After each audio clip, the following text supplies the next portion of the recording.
तर मुख्यमंत्री लाडकी बहीण योजना सुरू करण्यात आलेली आहे। या योजनेची ऑनलाईन माहिती जमा करण्यासाठी नारी शक्ती दूत या नावाने प्ले स्टोअरवरती ॲप्लिकेशन सुद्धा उपलब्ध करून देण्यात आलेलं आहे। परंतु या ॲप्लिकेशनमध्ये कालपर्यंत लॉग इन होताना मोठे अडथळे निर्माण होत होते।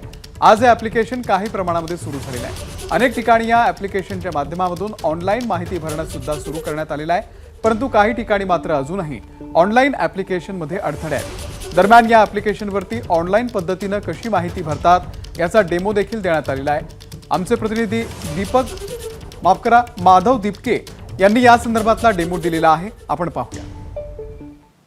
नारी शक्ती दूत नावाचं हे प्ले स्टोअरला ऍप्लिकेशन आलेलं आहे आणि हे 10 MB चं ऍप्लिकेशन आहे। अंगणवाडी सेविकांना ही माहिती भरण्यासाठी या ऍप्लिकेशनच्या माध्यमातून ऑनलाईन पद्धतीने ही सर्व माहिती भरायची आहे। आता त्यामध्ये आपल्याला आपल्या मोबाईल नंबरवरनं जे ते लॉग इन करायचं आहे। आता मी माझ्या मोबाईल नंबरवरनं लॉग इन करतो, कंडिशन आहे त्यांचे स्वीकारतो। आता प्रोफाईलसाठी अगोदर इथे माहिती भरायची आहे, तर मी माहिती भरतो। इथं यामध्ये उत्पन्न प्रमाणपत्राला पर्याय दिलेला आहे। काल यामध्ये बदल झाले, तर पिवळे किंवा केशरी राशन कार्ड धारकांना उत्पन्न प्रमाणपत्राची आवश्यकता नाही, ते पिवळे किंवा केशरी राशन कार्ड देऊ शकतात। असे सर्व माहिती यामध्ये हे डॉक्युमेंट अपलोड केल्यानंतर इथं अर्जदाराचा फोटो आहे। त्यानंतर हे सर्व ऍक्सेप्ट करून जे आहे हे सर्व माहिती आपल्याला फिलअप करता येणार आहे।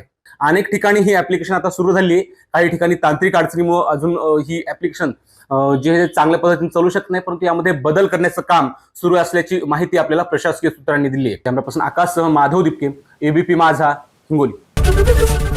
एबीपी माझा, उघडा डोळे बघा नीट।